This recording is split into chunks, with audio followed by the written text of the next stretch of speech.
I have a curriculum that I'm creating. So for the after school program, because I have 2 hours, there's a strict curriculum that I'm following. So we're not just watching matches.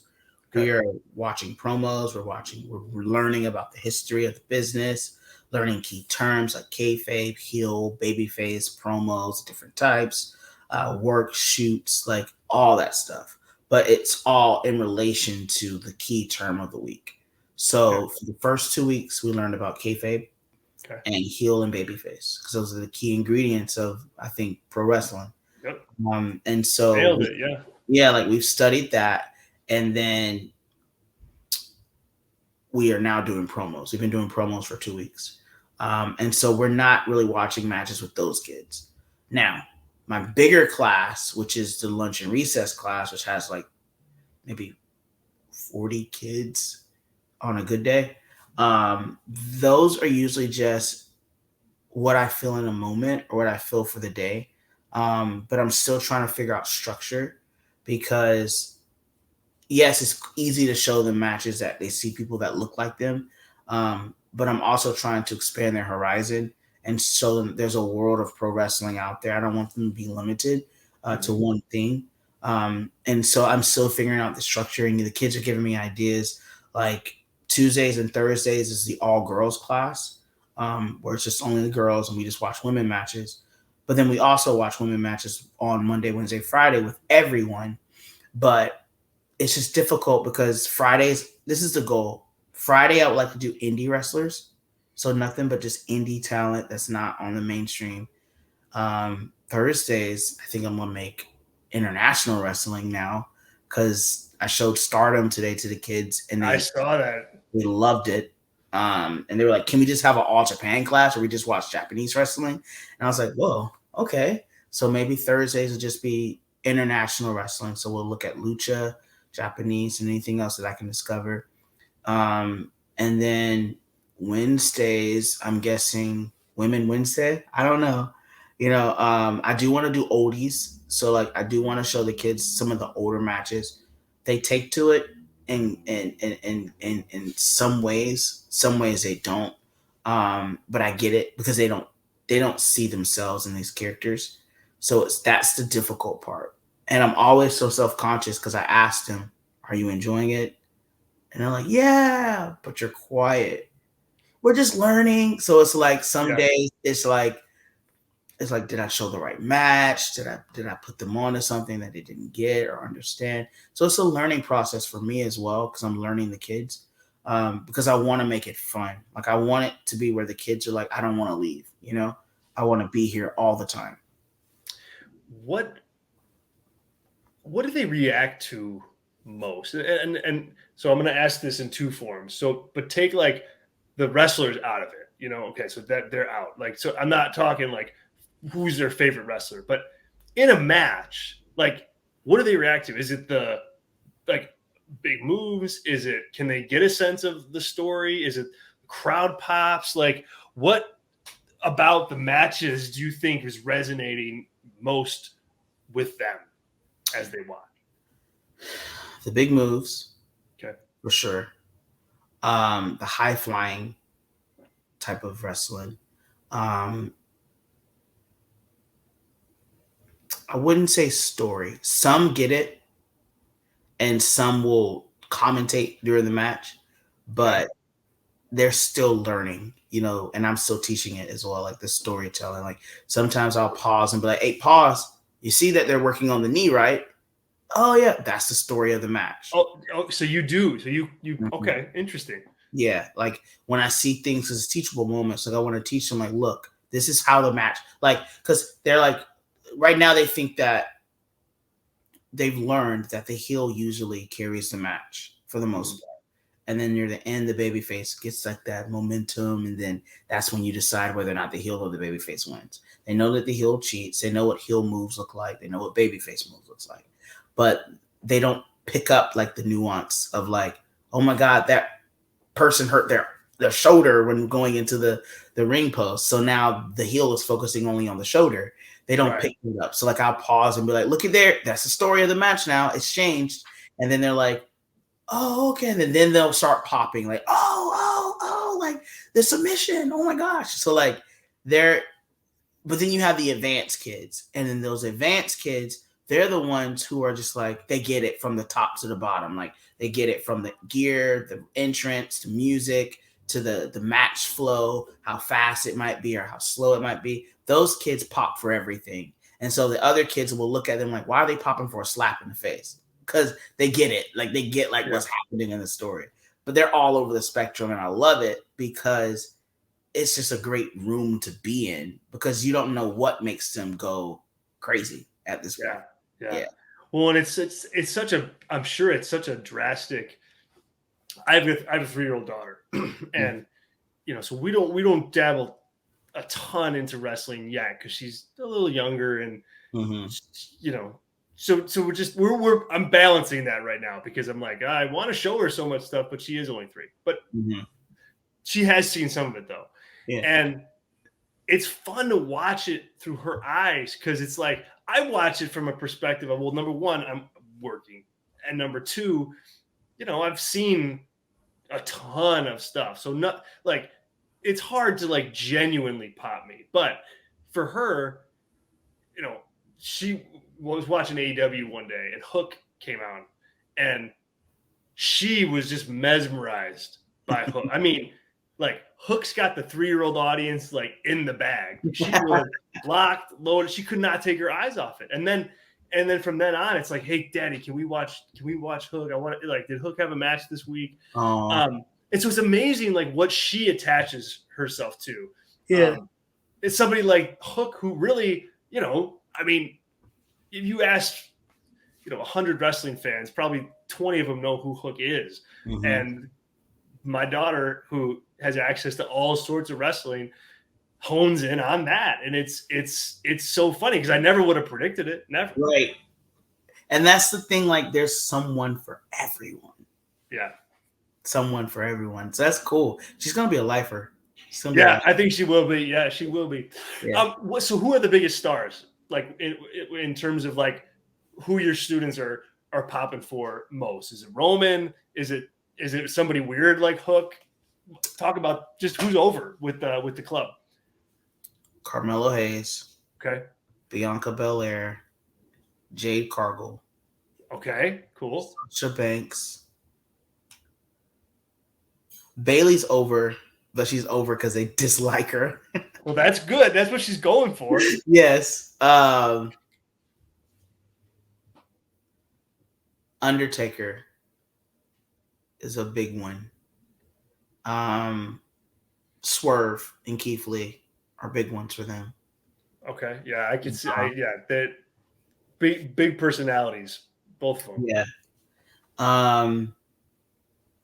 And then my buddy Jared Diaz, who's an indie wrestler. Okay. He's like over like Rover. Oh, really? Cool. What?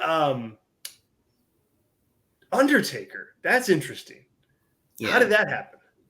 They knew him before I don't even show them Undertaker matches because wow, that's crazy. I haven't thought of it. Like, I've shown them a few, but he's highly requested, and I think his character is so transcendent. Yeah.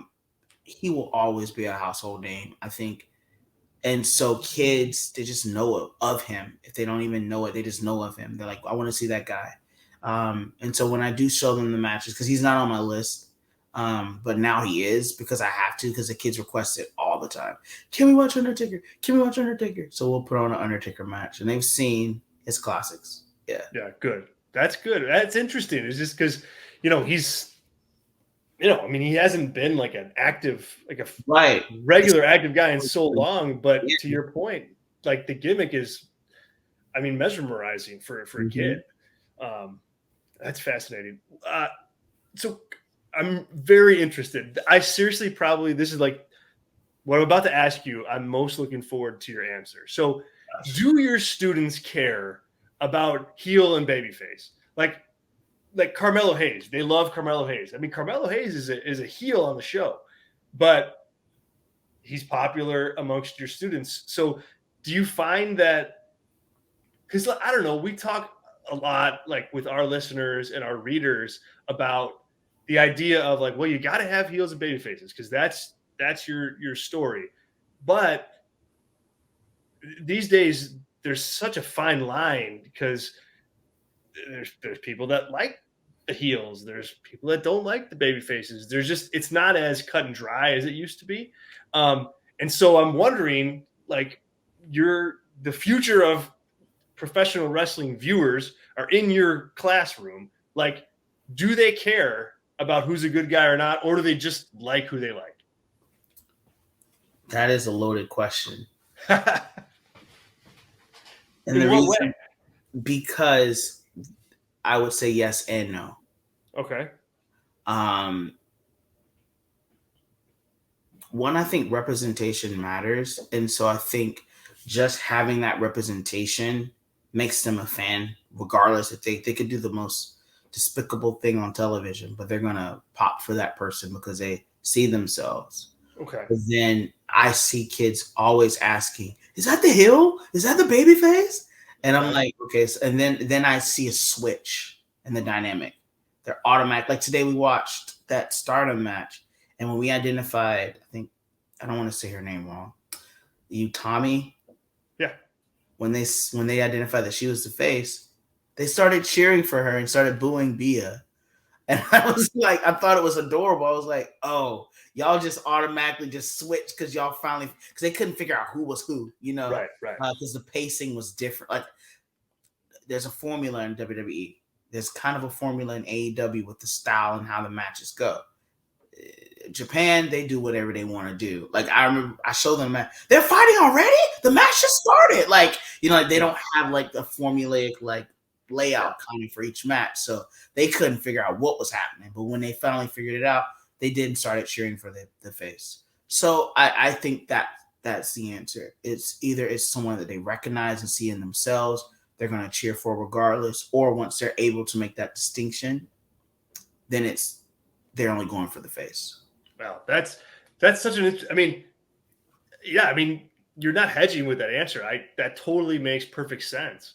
And it's good to know that, like, there's that audience, that younger audience, can still buy, Mm-hmm.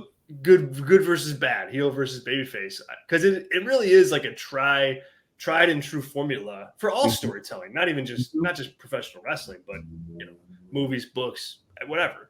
But I will tell you this: in our promos, they always be the bad guy. They boo him. They want to be the bad guy. Oh, they want to be the bad guy. Yeah. Like, we're creating promos now, and we're creating characters, and so y'all will see that soon. Once I feel like it's good, like when I feel like the content is good, I'll post it. Yeah. But they're all heels, and it's so really bad. It's like, y'all can't be good, y'all can't be nice. Oh, like, they're so mean to each other. They're like, oh well, I have to be nice all day in normal, right? Normal life. Yeah. No. Well, I mean, and I don't know. They say that it's easier to be a heel, right? Like, it is. Anyway, like even the pros, like easier to work as a heel than it is as a babyface. Yeah. So what match would you say is like their collective favorite when you kind of lump them all together and just they probably liked this one the best? What is there one that stands out heads above others, or do they all kind of blend together, or did something they didn't like? Like, no one's ever asked me that question. Well, I'm glad to be the first. Yeah. Because I saw you showed him Steve Austin and The Rock, right? And that was their reaction to that was priceless. I mean, yeah. I don't think I can't name a favorite because they mean so much. They're different. Yeah. I could say it is all very. But I have one. What's your favorite match of all time? Can you name one? Sasha versus Bayley takeover. I can watch that. I've watched it like a work of art, man. Yeah, I've watched it like a work of art. Yeah. Awesome. What about you? Me? Oh boy, I Rock Austin at 17. Wow, So you really enjoyed seeing them watch that one. Oh, that was great. I Yeah. showed my daughter, I showed my wife. I was like, Wait, look at even this. with the Well, blood? first of all, I was telling them about what you're doing because it's such a good idea, and it's and you look, like you can learn a lot from pro wrestling. You can learn how to communicate. You can learn how to tell stories. There's so much you can learn from it, and I think it's just such an. I mean, obviously, I think it's such an interesting subject in general, but to see how you've done that and broke that down, it's fascinating. So when I was telling them and others about what you're doing, like the next day or something like that, you posted that clip, and I was like, see, it stands the test of time. 20 years later, still works. Works. Yeah, it was a dope one. Yeah. What so what's the future of this? I mean, you've grown it from 5 people to 65. You're doing it 5 days a week. I mean, are there any field trips in order? Like what's on the horizon to make this thing keep going, man? Because and where are you located? Where's the school located? What state? New York. In New York. Okay. Yeah. So you get a lot of action out there in terms of people, or like WWE will come there quite a bit. Yeah. Well, not as much as I like. Yeah. Well, sure. Yeah. They've been here. But what's next? How do you keep going, or are you going to keep going and make it bigger? Yeah, it's so much I have planned. Really? Tell me, man. You got to stay tuned. Give me one thing. Maybe there's a show coming. Okay. I like that. That's called a tease in the business, ladies and gentlemen. Yes. Oh, man. All right. Well, Victor, thank you so much. I've taken enough of your time. I appreciate it. But plug your club, plug your social media. I know you've got some merch out there. I got a sweatshirt coming. Just talk about that and how people can support you guys and what you're doing. So you can follow me on Twitter, Wallflower Perry. That's where you're going to find all your wrestling club content. And then we have a TikTok, The Wrestling Club. You'll find some really cool content there. We have merch. We're excited about the merch because it's going to help us make more kids' dreams a reality and create more lifelong memories by buying tickets and also paying for transportation to get to the venues and things like that. So please buy merch. foryourwear.com with UR for your foryourwear.com.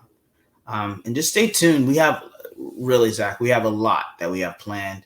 A lot more shows, a lot more cool merch that's coming, including a Christmas idea.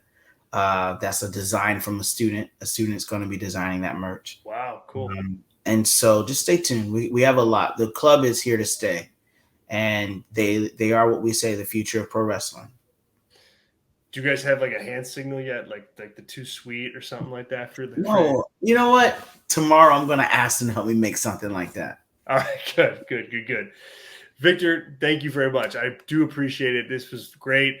What you're doing is fantastic. Such a great thing, and good for you, good for your students. And definitely looking forward to seeing how this progresses. And we'll definitely have to keep in touch and talk soon. Most definitely. You take care. Thank you.